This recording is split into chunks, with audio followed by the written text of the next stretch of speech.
Hello everyone and welcome back to the channel free to travel. तो एक और new update आई है IRCC की तरफ से। कनाडा वीज़ा अगर आपने डाला हुआ है, 3 कैटेगरीज हैं जिसमें आपने अगर वीज़ा डाला हुआ है और आपका वीज़ा किसी कारणवश किसी रीज़न की वजह से रिफ्यूज़ हो गया है और आपको पता नहीं है कि रीज़न्स क्या हैं।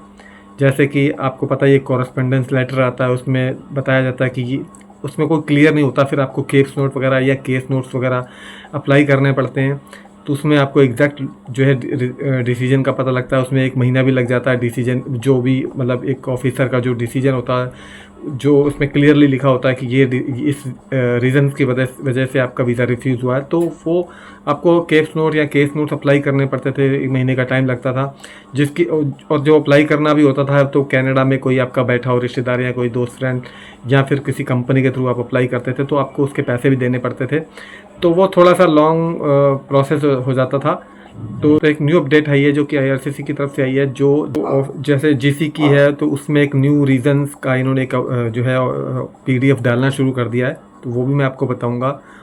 अगर आपने अपना वीज़ा जीसी के अकाउंट से अप्लाई किया हुआ है तो जो है आपको जो एग्जैक्ट डिसीजन का एक पीडीएफ आपको मिल जाएगा।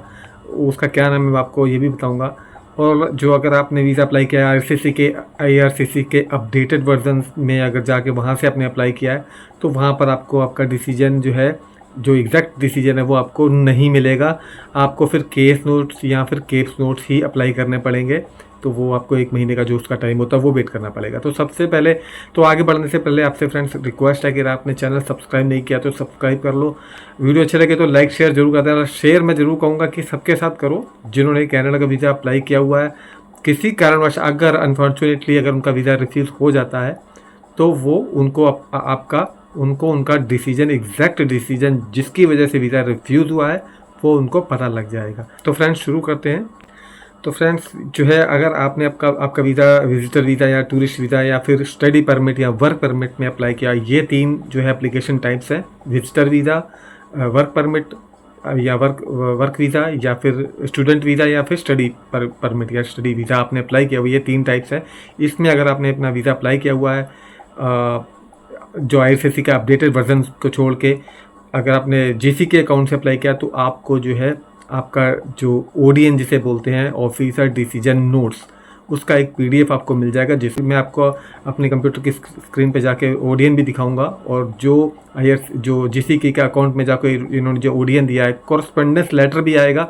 तो कॉरेस्पॉन्डेंस लेटर में जिस तरीके से आप क्लियर एक रीज़न नहीं लिखा होता था वो भी आ रहा है, वो भी मैं आपको दिखाऊंगा।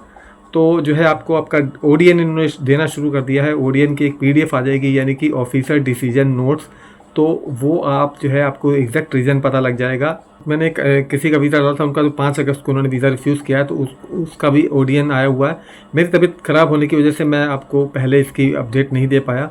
तो अभी मैं जो है इस वीडियो में आपको दिखाने जा रहा हूँ, और पूरी एग्जैक्ट जो इन्होंने रीज़न दिया है कि क्या रीज़न आया है वीज़ा रिफ्यूज़ होने का, तो वो भी आपको दिखाऊँगा। तो चलते हैं फिलहाल अपनी कंप्यूटर की स्क्रीन पर, और आप भी खुद देख सकते हैं कि क्या रीज़न है और क्या ओडीएन है और क्या कॉरेस्पॉन्डेंस लेटर में भी इन्होंने लिखा है। तो चलते हैं कंप्यूटर की स्क्रीन पर। यहाँ पर फ्रेंड्स आप पढ़ सकते हैं एब्सोल्युटली के बाद आप पढ़ सकते हैं, as of July 29, 2025 IRCC immigration refugee and citizenship Canada officially begin including officer decision notes ODNs alongside refusal letters. तो फिर रिफ्यूजल लेटर के साथ ये जो है आपका ओडीएन स्टार्ट हो चुका है फॉर सर्टेन एप्लीकेशन टाइम। जो एप्लीकेशन टाइप्स है वो नीचे आप देख सकते हैं। What is changing as of July 29, 2025 application जो है अप्लीकेबल एप्लीकेशन टाइप जो है वो ये है। Temporary residence visa, temporary residence visa TRV जिसमें आ जाते हैं विजिटर वीज़ा या टूरिस्ट वीज़ा। विजिटर रिकॉर्ड्स अपने लिए नहीं है। स्टडी परमिट, जिन्होंने स्टूडेंट या स्टडी परमिट अप्लाई किया है, और वर्क परमिट। तो ये 3 कैटेगरीज हैं जिसमें जो है आपने अगर वीज़ा अप्लाई कर रखा है, तो अगर आपका वीज़ा रिफ्यूज़ होता है तो उसके लिए आपको आपका जुलाई 29 को या फिर जुलाई 29 के बाद जो डिसीजन आ रहा है उसमें आपको ओडीएन्स मिलेगा। तो ये फ्रेंड्स है कोरेस्पेंडेंस लेटर, जिसमें आपको पता नहीं होता कि आपका रीज़न क्या है, क्या डिसीजन जो इन्होंने दिया है वो बस यही होता है कि आपका वीज़ा क्यों रिफ्यूज़ हुआ है। मतलब एक क्लियर रीज़न नहीं होता, बस एक जो सबको रीज़न देते हैं वही दे देते हैं। तो इसके लिए हमें केस नोट या केस नोट अप्लाई करने पड़ते थे। ये है विजिटर वीज़ा। तो मैं आपको नीचे दिखाता हूँ कि इसमें इन्होंने और क्या जो सबको देते हैं डिसीजन, तो ये जो है इनको भी वही सेम इसमें जो है इन्होंने रीज़न लिख के डाला है, आप पढ़ सकते हैं। तो ये सबको ही रीज़न देते हैं। तो अब मैं आपको दिखाता हूँ ऑडियंस जो इसमें एग्जैक्ट रीज़न इन्होंने क्या दिया है, रीज़न मतलब जो वीज़ा रिफ्यूज़ल का, तो वो भी देख लेते हैं। तो ये है friends reasons for the refusal और ऑफ योर एप्लीकेशन। ये है ऑडियंस जो है, ओडियन भी कह सकते हैं इसे, ऑफिसर डिसीजन नोट्स। तो पढ़ते हैं इसे। तो इसमें आप पढ़ सकते हैं reason for the refusal of your application. तो यहाँ पर आप पढ़ सकते हैं कि to help you understand why your application was refused below are the officer decision notes ODN specific to your application as they are displayed in IRCC system. उसके बाद जो है these notes were entered by officer who assessed and made the final decision on your application. तो आप यहाँ पर पढ़ सकते हैं कि इन्होंने क्या डिसीजन दिया, और यहाँ पर लिखा है these notes were entered by the officer who assessed and made the final decision on an application. I have reviewed the application. I have considered the following factor in my decision. Principal applicant wants to visit Canada for tourism purpose and stayed Samson Hotel. तो ठीक है, ये hotel का नाम है, जबकि 2 hotel book किए गए थे। ये वैंकूवर वाला होटल है, और जो पहला होटल है उसके बारे में कोई मेंशन नहीं किया गया। ये वाला होटल और जो पहले वाला होटल है, दोनों होटल अभी तक कंफर्म्ड हैं और एक्टिव हैं, क्योंकि ये सितंबर में इन्होंने विजिट करना था। तो अभी तक जो है क्रेडिट कार्ड से, जो मैंने क्रेडिट कार्ड यूज़ किया था, दोनों होटल्स अभी तक जो है एक्टिव हैं और कंफर्म्ड है।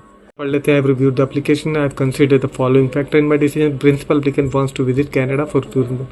उसके अलावा जो है, और उन्होंने ये भी बोला है कि the purpose of the applicant visit is to Canada is not consistent with a temporary stay given, details provided in the application. तो भाई ये होटल अभी भी 2 होटल लगाए गए थे, जैसे मैंने बताया, दोनों ही एक्टिव और दोनों ही कंफर्म्ड है। Being the factors in this application I am not satisfied that the applicant will depart Canada at the end of the period authorized for their stay. For the reasons above, I have refused this application. तो friends इस reasons की वजह से इन्होंने जो है visa refuse किया है। आपका वीज़ा रिफ्यूज़ हुआ है, अगर तो वो रीज़न आपको लगता है कि वो वैलिड नहीं है और आपको लगता है कि आपके साथ गलत हुआ है, जो डिसीजन जो है वो आपका सही नहीं आया है, आपका वीज़ा जो आपका, जैसे इस केस में हुआ है कि इसमें दोनों होटल वैलिड थे और इन्होंने एक ही होटल का मेंशन किया है, शायद इन्होंने पहला वाला होटल देखा नहीं है, और ये जिस होटल का इन्होंने जिक्र किया, जिसके बारे में इन्होंने बताया सैमसन होटल, वो भी कंफर्म्ड और एक्टिव था। पहले वाला होटल भी कंफर्म्ड और एक्टिव है, जिसके बारे में उन्होंने बात नहीं की। तो हो सकता है इन्होंने ध्यान नहीं दिया, चेक नहीं किया, और जो है जो सेकंड वाला होटल जिसका इन्होंने नाम लिखा वो एक्टिव भी था और फीमेल होटल था, क्योंकि ये फीमेल है जिनका वीज़ा अप्लाई किया गया था, और एक हॉस्टल था। तो फ्रेंड्स इस केस में जो है आप जो है, अगर आपके साथ भी कुछ आपको लगता है आपका डिसीजन ठीक नहीं आया, तो इस केस में आप जो है एक रिकन्सिडरेशन जो है रिक्वेस्ट लेटर आप जो है डाल सकते हैं, और उम्मीद कर सकते हैं कि आपको जो है राइट डिसीजन मिले, आपका वीज़ा अप्रूव हो जाए। रिकन्सिडरेशन रिक्वेस्ट लेटर डाल के, और बाकी के जो सपोर्टिंग डॉक्यूमेंट्स हैं जैसे ODN है और भी जो होटल बुकिंग्स हैं, इसके अलावा जो भी इन्होंने रीज़न दिए हैं उनको इंक्लूड करके अपलोड करके आप जो है उम्मीद कर सकते हैं कि ये हो सकता है आपका वीज़ा आ जाए। तो ये सारी इन्फॉर्मेशन आपके साथ मैं शेयर करना चाहता था इस वीडियो में, इस अपडेट को आपके साथ शेयर करना चाहता था। आई होप ये वीडियो आपके बहुत काम की होगी, आपको अच्छी लगी होगी, और आप दूसरों के साथ भी इसे शेयर कर सकते हैं जिनका वीज़ा रिफ्यूज़ हुआ है और 29 जुलाई को या 29 जुलाई के बाद उनका डिसीजन आया है रिफ्यूज़ल का। तो वो जो है ये सारे डॉक्यूमेंट्स जैसे ODN है, रिकन्सिडरेशन रिक्वेस्ट लेटर है, और भी सपोर्टिंग होटल बुकिंग्स है, जो भी आपके रीजंस आए हो उसको जो है अपलोड करके आप उम्मीद कर सकते हो कि आपका भी जो है एक पॉजिटिव डिसीजन आ जाए, आपको वीज़ा मिल जाए।